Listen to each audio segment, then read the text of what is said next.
Hello and welcome to the Outer East Football Netball Show, brought to you by Gameface. I'm Adam Miller, and once again alongside me in the studio is Steph Barkers. Good afternoon, Steph. Good afternoon, and we have more trophies on the desk, more junior grand finals this weekend, more women's finals this weekend.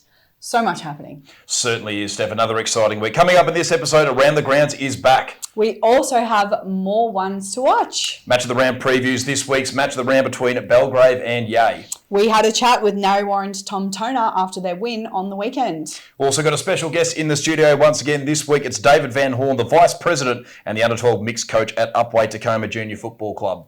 And we have a brand new segment, Bracketology, where we're going to take you through our finals predictions. And that's because our fantasy teams are done. finished. There we go. They're done. Well, first up in Around the Grounds, women's football finals continue tomorrow at Don Road Sporting Complex in Hillsville with our two preliminary final matches to see who'll be advancing in the Division 1 and Division 2 grand finals. As I mentioned, we also have the last of our junior grand finals this Sunday. There's 4 matches happening at Yarra Junction Memorial Reserve. We are looking forward to seeing you there, and best of luck to everybody competing in their grand finals. Division 1 football and netball finals begin next week across multiple venues. Keep an eye on our website and socials for more details at the beginning of next week. And last week, of course, we had our Women of the Outer East networking lunch at Rochford Wines. Thank you so much to Rochford for having us. It was an absolutely great day. And a big thank you to our guest speakers, Kate Upton, Jessie Mulholland, Jordana Blank and Lauren Lynch, as well as our host, Megan Husway. First up in ones to watch, we went from the weekend. Tom Toner, what a performance. He had 30 disposals, 6 goals. He had to move into full forward after quarter time, and Will Howe went down with a concussion injury. So it was a magnificent performance by him. He also had 8 inside 50s, 5 clearances. He was absolutely everywhere and by far the difference in the game. From a women's football perspective, Tamika Ferguson, the half forward for Warburton and Westburn. What a day to stand up. She kicked her first 4 goals on Saturday, solidifying their elimination final win, and they now advance through to the prelim with a shot at the grand final. Not too bad to kick your first 4 goals of the season in an elimination final when it really counts. Exactly right, Steph. Yeah, love that. All right, well, I've got an interesting one for netball this week, Aiden, for ones to watch. I want to take a look at Kayla Lulanting and Amalia Blake. Yep. And the reason is they're both incredible goal shooters. Kayla, obviously from Emerald, Amalia from Wandon. Both girls have had incredible seasons. They've been going back and forth for our leading goal shooter. So Kayla, after last round, has just taken back over by 5 goals with 2 home and away rounds to go. Kayla's on 614 goals. Amalia's on 609. It is going to be an absolute nail biter to the very end of the season. So exciting to watch. I can't wait. Very good to see my fantasy goal shooter and goal attack both in very good form this season. Very happy with those selections.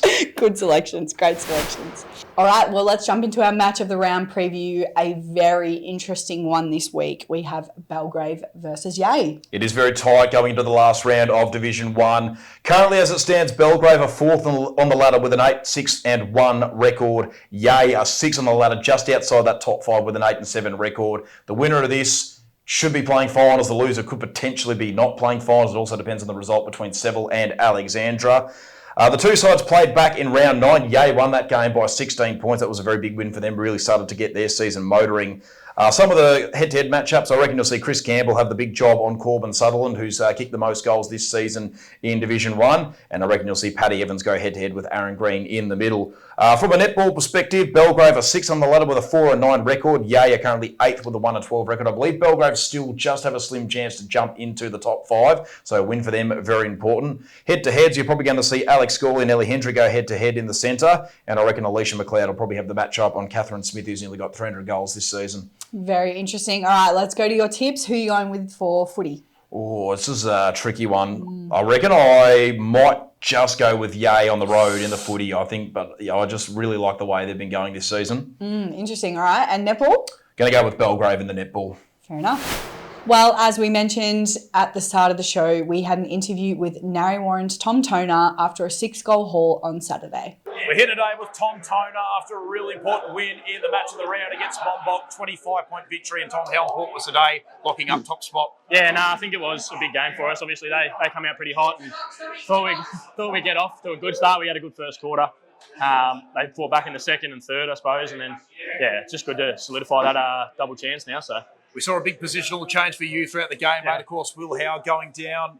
with a concussion in the first quarter, and you were sent forward. What was the message from the coach at quarter time? No, it was just to sort of get dangerous down there and hopefully try and get on the end of a couple. And luckily enough, the ball was coming in nicely. So, yeah, I got on the end of a few, which was handy in the end. 6 goals by our counts, mate, so that must have been very good. And you certainly had plenty of the ball too. Did you even go onto the interchange bench at any point during the game after quarter time? Yeah, I think I did. It was pretty damn hot out there, so I was looking for any excuse to get off at points. So, it was good. You were very important today, mate. That was really good, as I say, getting plenty of the ball, putting the ball through the middle. And one of your cousins, I believe, Mitch, played his debut game today as well. How important is that, seeing another toner coming through the ranks? He's good. He's only 16, so he's got plenty of upside to him. So, yeah, he'll be around for a long time. He's not going into the big league, so... No, certainly, mate. And coming into finals, you just fell short last year, but I'm sure that's driving the boys to just maybe get that extra step done this season, mate. So what is those last couple of weeks looking like? We're just trying to do everything right at the moment. We've got recoveries every Sunday, just trying to tick all the boxes, becoming into the big game. So, yep. Yeah, we'll see how we go, and fingers crossed we can go one better. And particularly brave performance today because you did have 3 blokes go down with injury. Of course, we saw Joel go down in the third quarter. Yep. Will, and even Mitch just at the end there with what looked like a bit of a dislocated knee. But I think you're able to hold him off. I think it was just a bit of knee on knee for Mitchie, and I think Zeta might be all right. So fingers crossed we'll be all good. Will just went down. He's typical Will. Just as soon as it gets a little bit too hard, he doesn't want to be there anymore. So, he was all right. There we go. Well, Tom, congratulations on a really good win today and a very good performance, and thanks for joining us. Appreciate it. Thank you. Did you know that GameFace can provide game day vision for the under-19s, reserves, women's and netball teams?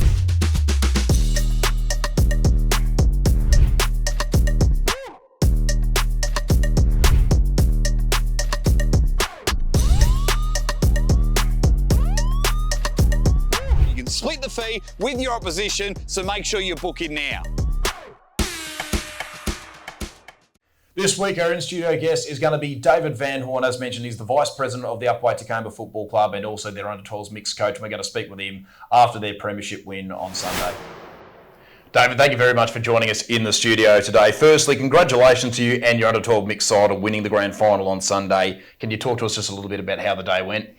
Well, when you looked at the weather report and the dry track, I knew that was definitely what our kids need. They're not the biggest kids physically. I mean, some are, but a lot of them are pretty slight. So just, speed and, the ball bouncing, really worked for us. So we also played a good game against Wandon early this year. So this ground and everything should suit us today. So Yep.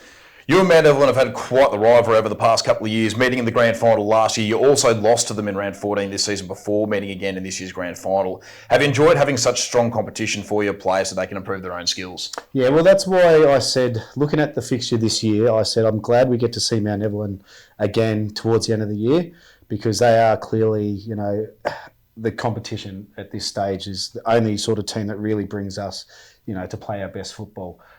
So seeing that we had them early and then again in round 14, I thought that's a plus for us. Whereas last time going into the final series, we weren't getting heaps of competition. And so, just having them bring that pressure again in round 14 was sort of what we actually needed and what we got. So that was good. What made you get into coaching initially? I think playing a lot of football, I thought I've just got a lot of experience to pass on to the kids. And also, by stopping playing, it's just a way to make me feel that I'm still contributing to the game of football as much as playing it was everything when I played it. And, when the body couldn't do it any longer, it was great to have coaching to fall back on and just everything that I learnt, then I'm teaching the kids. And I even think from under 9s, I was teaching them stuff that they would be able to still take in as seniors down the track, even though they're only in under 9s. I just thought you can't start too early with them. So, yeah, they were learning lots of stuff early on. Outside of footy skills and learning the game, are there any other things that you like to try and teach your players? Yeah, so even just as a club, we've always said we're not just trying to build good footballers, we're trying to build good people.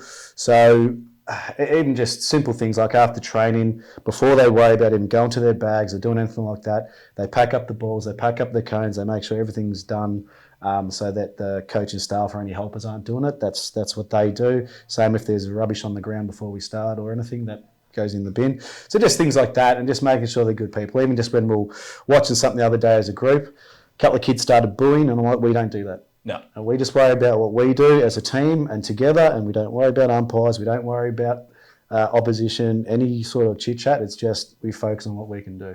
Yep. Why do you think participation in community sport is so important for young kids? I mean, it's something that I've just grown up with. So from day one, that's what we did. Either just watching your brothers play football when you were young to then playing yourself. So, and being team sport as well, compared to just say a tennis or a golf or something, just there's so much more to it. You're playing with friends and then you're making new friends. And it just, the clubs, like I've been part of basketball clubs, but they're just not the same as a football club. So basketball clubs, yes, they try and bring you all in, but sometimes these days their clubs are just so big, like 65 teams and all that sort of stuff. It's very hard for them to do the sort of things we do at a footy club level. So, the dinner nights, all the different functions you have, and just always just seeing people down at that club, same hub compared to basketball where you're playing here than everywhere. It's just a great feel. It's great for the parents and it's great for the kids. They just love it. Yep. Do you think you're going to go around again next year? Yes, definitely be going around. It's just in which team. So I've got my younger son is in under 11s, and so everyone's moving up. But it would be, it's a very tough choice. Yep. And obviously we still put it out there to see, everyone puts their hand up. You start again, and then there's selection staff panel to see who actually gets the job. So it's really difficult to say at this stage because I love that under 12s team, and I would also like at some stage to coach my younger son before he gets too old and whatnot. So it's a tough one. Yep. David, thank you so much for joining us in the studio today, mate, and good luck for next year and I guess many other years of coaching. Yep, no worries, mate. Thanks for that. Cheers. All right, well, our brand new segment, and it couldn't come at a better time. We're obviously heading into plenty of finals. Bracketology is what we're calling it. And for this week, we're going to go through our brackets for Division 1 and Division 2 women's finals. Obviously, we've had some already. Yep. So we're going to start from this week with the prelims and talk about grand finals as well. We'll start off with Division 1. So Hillsville taking on Upwey Tecoma this week in the preliminary final. I reckon Hillsville are going to win that prelim, take on Pakenham in the grand final, but I reckon Pakenham will get the win in Division 1. Going across to Division 2, Warrior taking on Warburton Wesburn this week, and I reckon Warrior are going to win that game, and I'm going to back them to then double it up the next week and take the win over Monbulk in the grand final. Interesting. All right. Well, Hillsville and Upwey Tecoma this weekend, obviously. I think that Hillsville advance. I did say this in a couple of early episodes. I really want to see a Pakenham Hillsville grand final. No, certainly, yep. I think it'll be really exciting, and I'm actually going to go with the upset. I think Yep. Hillsville are going to get it done. Division 2, Warri versus Warburton Wesburn. I'm going to say that Warburton Wesburn advance.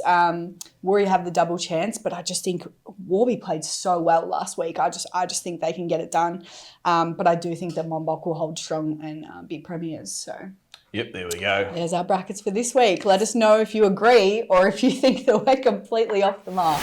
Last but not least, we obviously finished our fantasy teams last week and we put them out for a public vote this week. Yes, we did. Now, as we're recording this, the votes are still ongoing. So this may change by the time that this episode comes out. Yep. But let's have a look at our polls.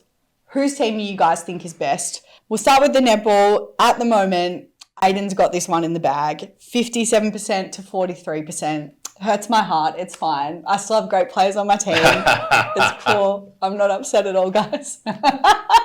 And I think we might need to have an inquest into this one. Steph's currently leading 59% to 41%, so I'm pretty displeased. But as Steph mentioned, there's still enough time till Friday. We'll see what happens. But Steph has got a pretty clear lead on that one at the moment. So, pretty good team, Steph. I will give you some credit there. But Thank you. I'm spewing, to be perfectly honest. We'll see how we go. There's still time. We'll give you guys another update on this. But thank you for getting involved. We had so much fun picking those teams. Yes, so we it's certainly good did. good to get everyone involved in that. Well, that pretty much wraps up all there is to talk about in the Outer East this week. If there's anything you'd like to see in the show, make sure you leave a comment down below. For all the viewers out there, don't forget to get your game face on.